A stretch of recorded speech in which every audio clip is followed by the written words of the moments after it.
우리 민족의 역사와 전통이 담긴 술, 바로 막걸리죠. 쌀과 누룩, 물이라는 간단한 재료에 발효 원리가 더해져서 만들어지는데요. 발효의 원리를 알면 집에서도 막걸리를 담글 수 있다고 합니다. 이번 주 사이언스 앤 라이프에서는 전통 발효주, 막걸리의 발효 과학에 대해 알아보겠습니다.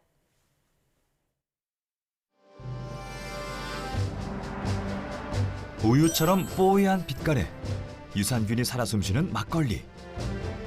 단순한 술이 아닌 건강 음료라 해도 과언이 아닌데요. 시간과 정성으로 빚어내는 전통주. 막걸리 속 발효의 과학을 들여다봅니다.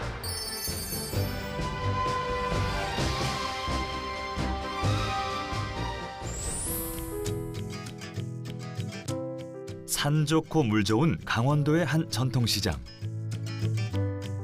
이곳에서 막걸리 담그기의 고수를 만날 수 있다는데요.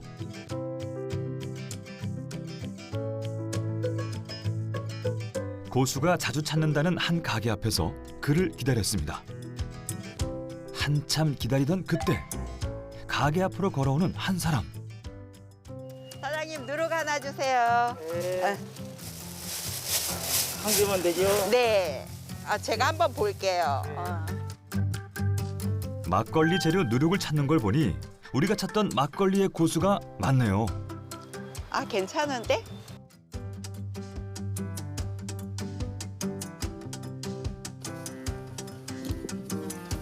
장을 보고 집에 오자마자 문을 열고 어디론가 들어가는 고수. 여긴 뭐 하는 데죠? 여기는 저희 집 보물 창고예요. 이곳은 명구 씨가 손수 담근 술들이 가득한 창고인데요. 이곳에 술을 보관하는 이유가 있나요? 풀이 있고 쌀이 있고 누룩이 있는 곳. 그래서 여기는 온도가 봄, 여름, 가을, 겨울 일정해가지고 발효도 잘 되고 또 오래도록 놔둬도 변함이 없고. 창고에서 누룩을 가져오는 명구 씨. 그런데 저마다 모양이 많이 다르네요. 이 누룩은 밑에 거 큰 거는 남부지방에서 만드는 누룩이에요. 남부지방에는 날씨가 덥고 그러기 때문에 이렇게 두껍게 만들고 그러면은 썩어요. 발효가 되기 전에. 이건 중부지방 위로는 날씨가 남부지방만큼 이렇게 덥고 그렇지가 않기 때문에 이렇게 두껍게 만들어요. 그리고 가운데를 이렇게 눌러줘요. 왜? 위에까지 이렇게 하면은 이 안에는 발효가 안 되고 썩어버리니까. 그래서 이렇게 눌러주는 거예요.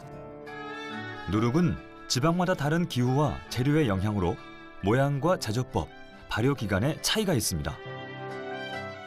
이 누룩을 어떤 걸 쓰느냐에 따라 막걸리의 맛과 향도 달라진다고 하는데요.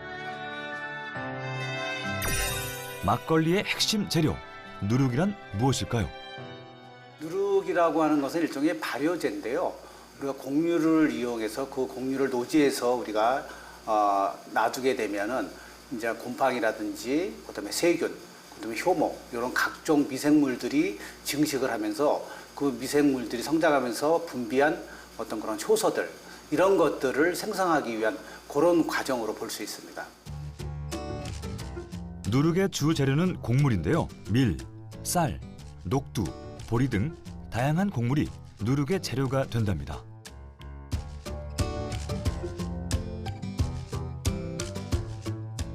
이제 막걸리를 담글 준비를 하는 명구 씨. 오늘 만들 막걸리 종류는 뭔가요?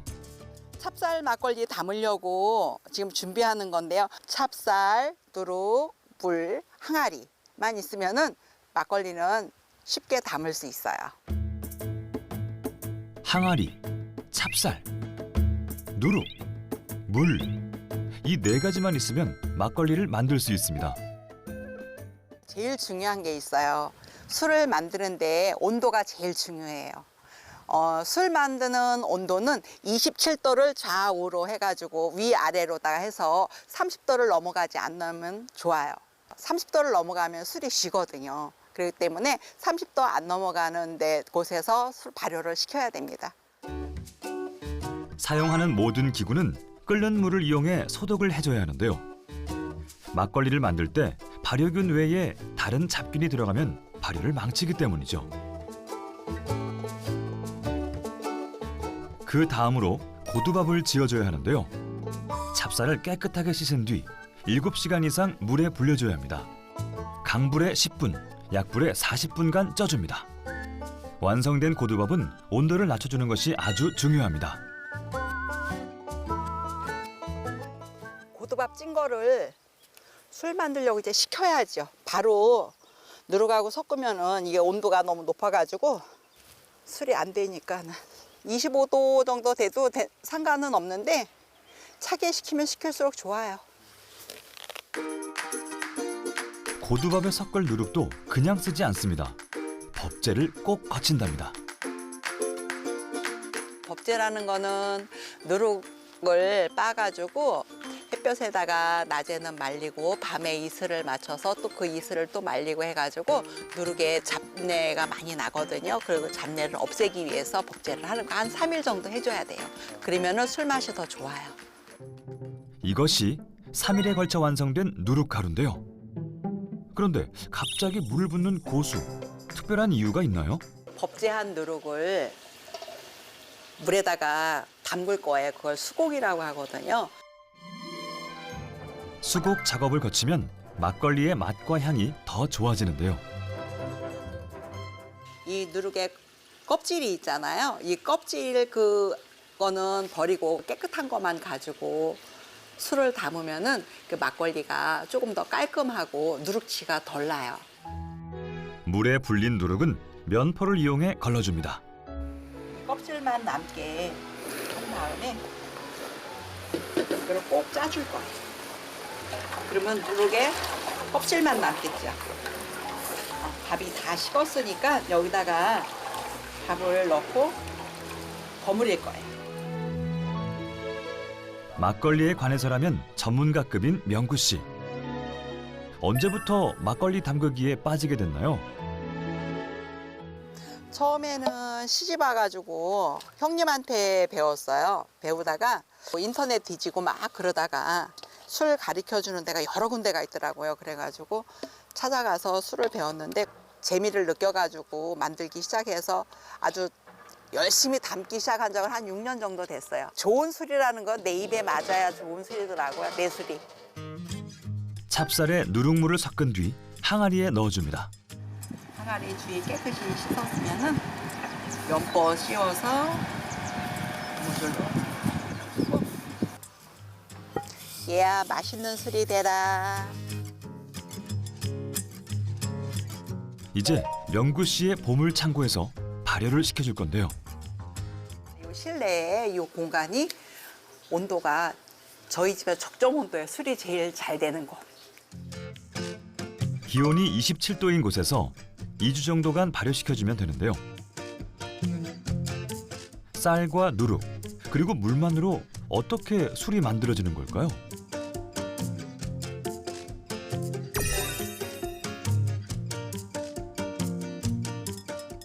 막걸리 같은 경우는 이제 주 원료가 쌀이나 밀 이런 걸로 해서 이제 만들어지는데 먼저 그 쌀에 있는 그런 전분을 당화시키는 그런 담근 공정이 하나 있고요. 이걸로 해서 만들어진 당화된 술덫을 효모가 알코올 발효를 하는 이런 과정을 통해서 만들어지는 대표적인 그런 발효지로 볼 수 있습니다. 당화라고 하는 것은 그 곡류에 포함되어 있는 그런 전분들 내지는 단백질 이런 것들이 이제 분해가 돼서 효소에 의해서 분해가 돼서 효모가 알코올 발효할 때 필요한 그런 영양소를 제공하는 그런 과정으로 볼 수가 있습니다. 당화 과정 후 생성된 당분은 효모가 알코올과 이산화탄소로 분해하게 되는데요. 이를 발효라고 합니다.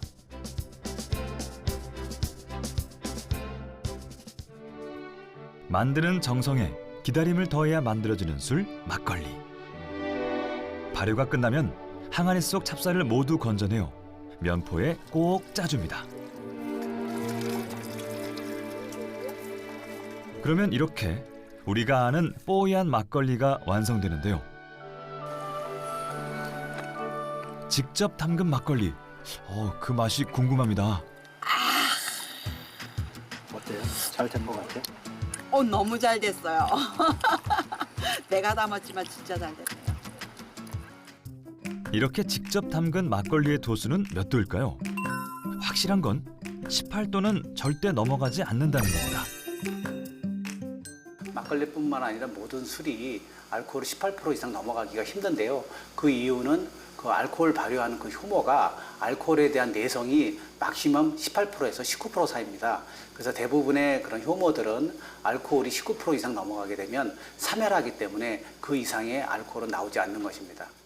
위에 맑은 청주를 떠서 항아리에 부어서 식초를 만들 거예요. 막걸리 발효의 과학은 여기서 끝나지 않습니다. 막걸리를 활용해 몸에 좋은 막걸리 식초를 만들 수 있답니다. 항아리 입구가 넓은 거를 식초 쓰는 이유는 이 산소가 많이 접촉이 돼야 되기 때문에 그 항아리 넓은 거를 쓰는 거예요. 산소는 통하돼 먼지는 들어가지 않도록 입구에 천을 덮어 끈이나 고무줄로 고정해줍니다. 그런 다음에 이제 일주일 정도 초막이 생기면은 그거를 나무젓가락을 소독을 해가지고 이렇게 깨주세요. 그렇지 않으면 이 항아리를 흔들어서 그거 초산균을 깨줘야 돼. 하얀 막이 생기면 그거를 흔들어서 깨주면 되거든요.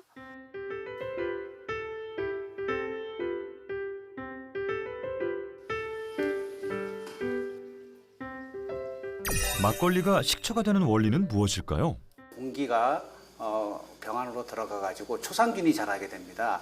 이 초산균이라고 하는 것은 보통 알코올을 흡수를 해서 알코올을 먹고 초산을 만드는 그런 세균이기 때문에 술에 알코올이 남아 있다고 하면 그 알코올을 이용을 해서 초산을 만들어서 술을 쉬게 하는, 망치게 되는 그런 결과가 나오게 되는데요. 특히 이제 여름철에 초산 같은 경우는 온도가 30도 내외가 되면 급속도로 증식을 해서 알코올을 흡수해서 초산을 만들기 때문에 특히 이제 살균되지 않은 생막걸리 같은 경우 이런 것들은 개봉을 하신다면은 가능한 한 빨리 소비를 하시는 게 가장 좋은 방법으로 볼 수 있습니다. 막걸리를 만드는 즐거움도 크지만 좋은 이들과 함께 나눌 때의 즐거움은 더 큰 법이죠. 형님 막걸리 담았는데 한 잔씩 해야죠. 그럼요. 한번 걸러가지고. 생막걸리는 유산균도 듬뿍 들어있는 데다가 장에 이로운 비피더스균도 풍부한데요. 그야말로 몸에도 좋고 맛도 좋은 홈메이드 막걸리네요. 아, 이렇게 맛있는 거 담아주셔서 자주 오세요. 감사해요. 맛이 어떤가요? 정말 맛있어요. 근데 뭐 말로 해서 아나? 드셔보셔야 알지. 에? 짠. 색다른 취미를 찾고 있다면 나만의 막걸리 담그기에 도전해보시면 어떨까요?